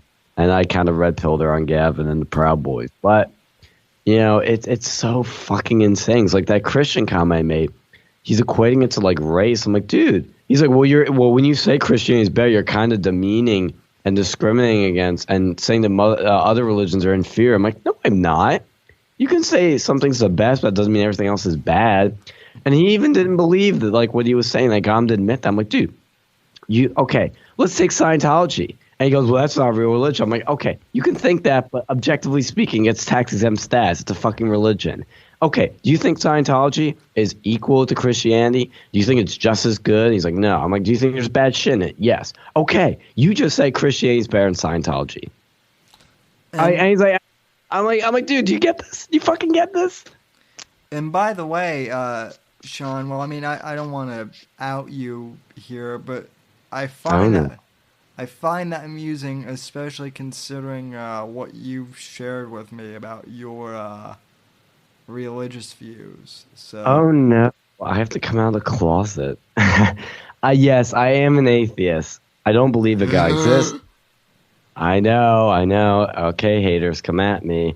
But I have realized over the past 2 years, or 1 year actually, year and a half maybe, Christianity is the best religion on this planet. It's best that we got, and it's important that we have it. It's what is the foundation for a lot of Western values, and the great things come out of the West. If you like it or not, that's what I believe. And I even said to my friend, like, dude, I'm an atheist. And yeah, I'm saying this shit. Like, what's your issue? And I use Scientology as an example. And I was like, okay, well, what about how Islam treats gays? Do you think Christianity treats them better? Do you think it's better to have those ideas, where we're not pushing gays off of buildings and we're not executing them by law? And he goes, well, yeah, I think that's bad, but I don't think that religion's inferior or not as good. I'm like, are you fucking kidding me? Are you fucking kidding me? Yeah, it's like, okay, I got it. We're not throwing them off roofs, but that's not as bad as calling somebody a name. Okay, like what the fuck are you talking about? Yeah. Like what? Like what? No, one involves death, and the other one involves getting your feelings hurt. Get the fuck out of here. Yeah, exactly. I know. That's why these lefties are fucking just impossible to talk to or befriend anymore. They get triggered over everything. And I'm just like, oh my God, this is not controversial. And when I said America's the best country in the world, he's like, well, that's kind of, that's saying some countries are shitholes and some, you're kind of making some, it makes it sound like some other countries are inferior. I'm like, some countries are shitholes. But England's a great country, or was. Was. Yeah, was. Okay. Was. Yeah, they had a British Empire. To be fair, okay, they had a British Empire, and they've systematically lost damn near everything that's valuable to them. Okay, Yeah. They don't even own. To put it in perspective, look. They over the last couple hundred years, they've lost. Let's see, America. They've lost India. They lost Hong Kong. They've lost. Quite a few things. They don't even own half of their own fucking soccer league teams, right? Yeah. Yeah. And the thing too is, like, I've noticed it's so controversial now to say, more so than ever, that some cultures are better than others. I don't get why that should be controversial. And he was like, well, we should try to understand, why they kill gays. I'm like, no, I want to fucking stop that. I don't want people dying. Give a shit why. Oh, like what? What? Well, let's understand why they bludgeon them to death. What the fuck are you talking about? Who gives a shit? Like what? I know. Like all right. Oh, like what? What? That's like saying that's like going. Let's try to understand why he brutally raped a woman. Right? No. Well, who cares? Who cares? The brutal crime happened. Deal with them. Move on. That's it. Yep, That's exactly. it. Let's see. Well, you're in the chat, so you can read some of the comments. But I'm reading the comments. I mean, I don't want to challenge you, but I guess you seem to me more like an Adam Carolla atheist. Yeah, I love. As opposed to like a hardcore atheist, if that makes sense. So, Well, I've kind of evolved on this. I'm not gonna lie. Like I said, I used to be very hardcore atheist, where I was like, religion's fucking stupid. Why do people believe in it? Like, fuck this shit, man. All religion suck, man. And I've grown to the point where I realize that religion does some good. Okay, it's done some bad. But I do think it's important in keeping a society cohesive and because, religion can make people do a lot of horrible stuff in the name of God. But at the end of the day, laws aren't the most effective way of telling people not to steal. But if you tell somebody you're going to go to a burning, place and you're going to behave for the, in the afterlife, and it's going to be shit, there's going to be a devil, that scares people because people are persuaded by stories, they're persuaded by emotions, they're persuaded by stuff like that. That's why I've come to realize. I realized that through my marketing, like learning about marketing, learning about persuasion. And I think also you got to understand realistically, we're not going to get rid of religion. Religion's going to stay here. It's always been here since mankind's existed. So we got to use it in the most effective way possible for the greatest good possible. And Adam Crow I do love. He's a smart guy, funny guy, cool guy, down-to-earth guy. I love him. oh yeah, well, Adam Carolla, it's funny. I don't know if Ian Ellis is still in the chat, but Ian Ellis, if you're watching this, You asked if I was based off of Sam Hill, and the answer is no. My show style is more in the Adam Carolla / Joe Rogan type of podcast / style show.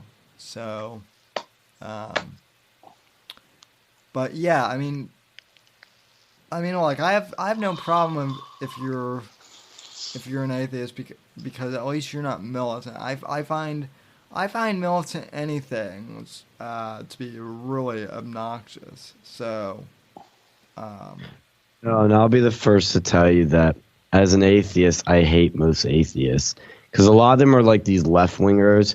They're sure. so annoying and so condescending, and I'm just like, oh, stop. Yeah. So, They don't seem to have a respect for, the average Joe that's religious, that goes to church on Sunday, doesn't do any harm, does good things, and they have like an issue with that. That's what started to annoy me, is because I know some people that are religious. Like I know a good friend at Penn State who's super duper religious, and I disagree with him fundamentally, but he's the sweetest guy. He's the nicest guy I've literally ever met. Couldn't be kinder. He does so many nice things, people. And I'm like, I can't hate. Like, look, if religion's working for him, fucking great. If it's made him this good, that's awesome. It's not for me. I think it's not for some other people, but I just don't get I just don't get that with the atheists, where they have to just go out of their way to hate these Christians. Because, like, that's the other thing that's annoying me. It's like the left loves to bash Christianity and is scared to touch Islam. Like, you should be bashing religions with fucking crazy, insane ideas, like killing gays. Stop bashing Christians for actually doing good stuff, for being good people, and for being the best religion that's created so many great things in the West. Like, why aren't we attacking this medieval shit where people are getting crucified in the Middle East and burned and thrown off buildings for being gay? That's what we need to be focusing on, but they're scared to because, these people are minorities in our country. We can't touch them. We're going to touch the white guy. We can do that. It's so hypocritical and just silly. yeah. Now, as like a Christian, I have to say that I believe, that there is a God, and I believe in, Christ as the Savior. And a large part of that is because, as someone with a disability, I've been able to, do things that I shouldn't be able to do according to, doctors and whatnot. So I do believe that I am divinely blessed. But at the same time, I do have a huge problem with the religious right, so to speak, because I try and keep my religion and politics separate, because whenever religion gets involved in politics, almost every time it turns into a disaster. At least within my lifetime, it has. So I totally agree. The only problem with that though is like the left has gone further and further away from religion, or Christianity, really. And it's like you're really not hearing it. It used to be, it used to be a good part of even the left, and it's gone completely, like they've gone completely away from Christianity, and it's like you're headed toward a disaster because this country was founded on religion, and we have a First Amendment that has freedom of religion, and you can celebrate whatever religion you want, but the majority of the people were Christians. They were Christians, even the people that weren't religious that signed off on the Constitution understood the importance of Christianity in society.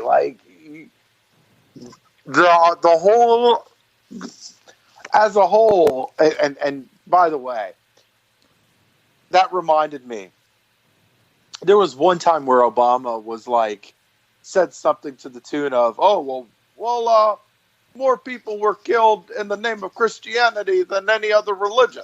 And it was like shit. and I'm like, no. So he is right. But what the fucking this misleading fucker did was he went back like hundreds of years, and basically rounded off with included the Crusades and all this crazy shit that happened in like the fucking from the the 1300s on and shit. Like, he's rounding that up to where it equals all the fucked up shit that Islam is doing today, right? They're doing it today, right? Yes. You're talking about throwing gays and killing gays off, throwing them off of buildings. You're talking about stoning women for cheating on their spouses. You're talking about Islamic countries that won't even let women drive without a man present. Like, I mean, that's not a bad idea. Let's be honest. Well, like I'm saying, like, you want to talk about you like it's so hypocritical to bash Christianity, yet support a religion that's antithetical to the very groups that you claim you're trying to be inclusive with. Like, what? Oh. That's not inclusive. Like Sharia law Islam is not inclusive at all. It's like, what the hell are you talking about? Yeah, and that's where I have a problem with the left, and it turned me off so much with their Christian bashing. I'm like, guys, that's such a safe fucking thing to do, to hate on Christianity. Hate on Islam, I'll give you some props for that, because that takes some balls to do. You know, I'm not saying you should hate on Muslims as individuals, but if you want to hate on the religion, because it has shitty ideas, well, that takes a lot more guts to do in today's world. And the thing, too, is, what got me, it's almost like they're fake on it, because if they really were being intellectually honest, they would attack all bad things about all religions, but they focus on Christianity, which is weird. And I don't like the whole idea of, the gay, anti-gays in any religion. But with Islam, it's fundamentally so much worse. And I always bring this up, and it just tells the whole story, is that if you look at every country in the world, only in Muslim-majority countries is homosexuality still punishable by death. By law. No Christian countries that way, to my knowledge. None at all. Maybe a few. I could be wrong. But at the most, it's mostly Muslim-majority countries. And that's fucked up. Christianity has had some bad times, had some dark ages, but it's enlightened itself. It's had an enlightenment period. Islam has never had an enlightenment period, hence why it's still medieval as shit. I mean, look at these Muslim countries where women are wearing full-on burqas and hijabs, and you can't see anything. You can't see their bodies. You realize how fucking weird that is? How fucked up that is? So women can't show off their bodies, and they need a male escort to leave the home. They can't drive. They can't vote. I mean, do people realize just how backwards, how medieval that is? And you compare it to America, where women have the exact same rights as men, can do everything men can do. I mean, I just think about that. Just think about these women that have literal cloths covering their entire bodies. It's insane. It's still happening in huge chunks of the world. I think people just forget how fucking insane that is. Yeah, I think people do forget, how insane it is. And you're kind of an interesting anomaly, Sean, because you're an atheist, but you support Christianity and you're conservative. Like, you're an anomaly. Oh, and you go to Penn State, which is one of the most, as far as I can tell, liberal campuses, in the country. So, and same with Dictator, Phil. Well, I know he's no longer, a student, but he's an alumni. I think, aren't you, Phil? Mm-hmm. Yep. So, and then also, did I did I see that you served in the military? I did. Well, thank you for your service. Thank So, you.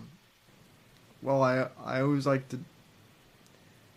I'm very thankful for our vets. So, um, and now we have a whole religious, debate sparking up in the chat. So that's lovely. Um, but guys, it is midnight, and I don't want to keep you for too much longer. So, any other points that you guys would like to bring up? I guess in closing. Last thing I would say is that as an atheist, I think America needs more Christianity to purge degeneracy, bring civility, and make people happier. Other than that, subscribe to Versa Media on YouTube, on all the podcasting platforms, and follow us on Twitter at Versa News Media. If you want to stay up to date on stuff and hear my voice that's not sounding like Hillary Clinton's, it sounds much more bearable too. And man, the chat really is blowing up. This is funny. So if you guys want to continue conversation, hop on to our stuff too. Because we got some cool interviews like with Milo Yiannopoulos, Mike Cernovich, Stick Saxonhammer, Sargon of Akkad, and Hunter Avalon. And of course, the full event with Sargon of Akkad and Hunter Avalon. Those at Penn State is on our channel. And there's some really spicy clips from that, especially the Q&A. So I think people just have a good time with that. Yeah, actually, before you guys go, before we sign off here, someone actually brought up a good point here. So you guys won't be able to see this, but I do want to. I am going to go to your channel real quick.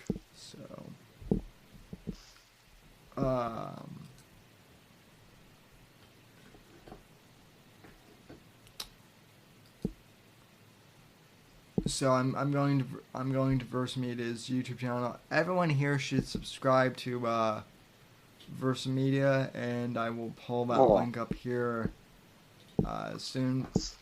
So you guys.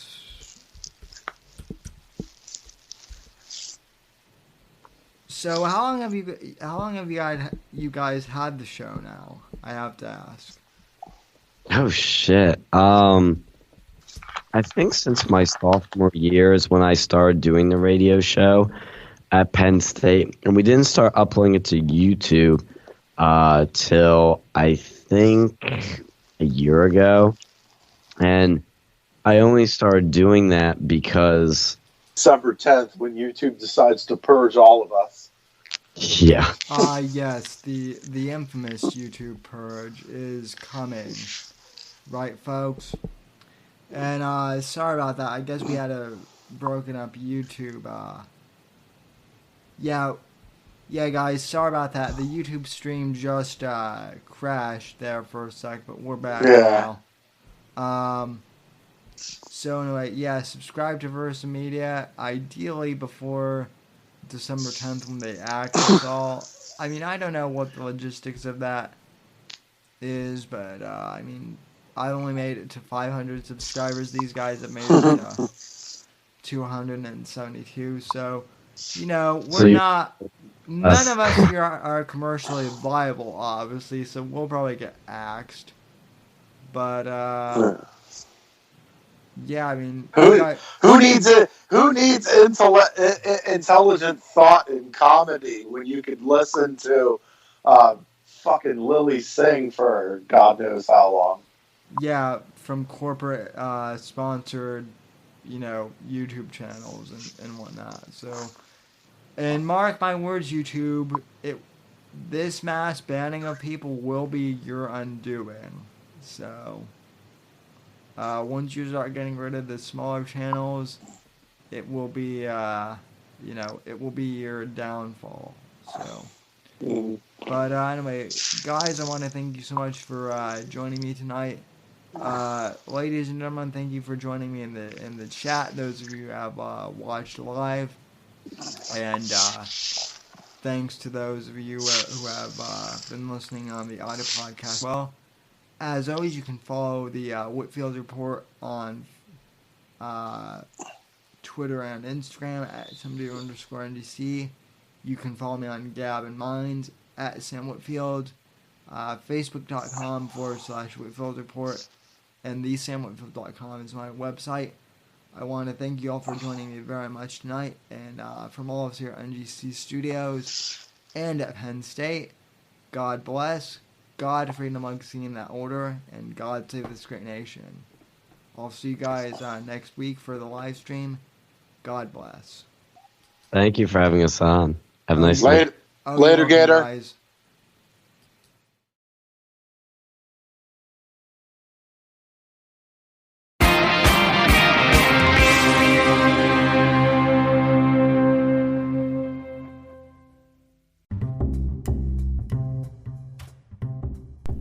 Hey there, folks. If you've made it this far to the end of the podcast, I'd like to thank you very much for listening to the show. You are the ones that make it possible for me to make an income from podcasting, and I greatly appreciate that just by listening to our show. You are helping us gain ad revenue. However, if you would really like to help support the show, I encourage you to please donate to the podcast and become a supporter of the show. You can head over to anchor.fm/Whitfield Report and click the support this podcast button and choose the amount that suits you to support the show. Or you can click the link in the show notes and it will directly take you to that page. If you can support the podcast, I really, really appreciate that. Anything that you can do to help out is greatly appreciated. Even if you can't afford to help financially support the podcast, I encourage you to please go on iTunes or Apple Podcasts or Stitcher and please leave this podcast a positive 5-star review. That really helps us out here at the Whitfield Report. Thank you for listening, and I'll see you next episode.